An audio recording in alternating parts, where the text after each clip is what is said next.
Баршаңызға қайырлы күн, каналыма қош келдіңіздер. Бүгін осындай өте жұмсақ әрі дәмді творожный булочка дайындайтын боламыз. Видеоның соңына дейін қарап бірге болыңыздар. Достар, алдымен менің каналыма міндетті түрде тіркеліп қойыңыздар. Менің каналымда көптеген рецепттерді кездестіре аласыздар. Жұмыртқаға қантымызды салып, жақсылап араластырып аламыз. Одан кейін ванилин немесе ванильді сахарды салып тағы да араластырып аламыз.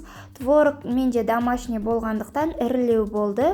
Оны осылай жақсылап араластырып, езіп алдым. Ешқандай түйіршіктер қалмауы тиіс. Жақсылап араластырып аламыз. Одан кейін сұйық майымызды салып, кішкене тұз сеуіп, жақсылап араластырамыз. Негізі домашний творогтың орнына творожный массаны да қолдануымызға болады. Бұл булочкалар өте дәмді және оп-оңай жасалады. Ешқандай миксердің, блендердің қажеті жоқ, бір жақсы жері.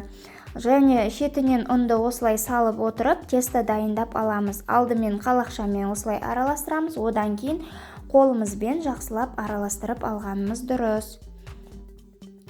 Және де достар, қажетті ингредиенттерді описанияға қалдыратын боламын. Және осы жерде ұнды тек белгілі мөлшердегі ғана ұнды қосуымыз қажет. Көптеу болса, тестамызда қаттырақ болып кетуі мүмкін. Осылай дайындап аламыз да, тестамызды ұзынырақ қылып жайып, сопақша етіп дайындап аламыз. Одан кейін 12 бөлікке бөлеміз, барлығын бірдей қылып. Әрқайсысынан домалатып шариктер жасайтын боламыз. Және де бұл рецепттің ұнаған жері маған өте тез дайындалады. Тестасын күтіп отырмаймыз, көтерілгенін қамыр елеп, әдеттегі булочкалар дайындағандағыдай қамырын жасап жіберіп, қызып тұрған пешке 180 градуста 25 минутта пісіріп аламыз. Шайымыз қайнағанша дейін пісе қоятын болады. Және де үстіне осылай жұмыртқаның сарысын жағуды ұмытып кетпеңіздер. Өте тез дайындалады, және де бетіне қант ұнтағын сепсеңіздер болады. Мінекей творог қосылған булочкаларымыз дайын болды. Өте жұмсақ дәмді болып шығады. Сіздерге де кеңес беремін, жасап көріңіздер. Назарларыңызға рахмет.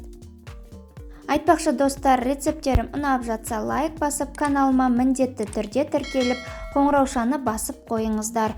Келесі рецепттерімді жіберіп алмаңыздар.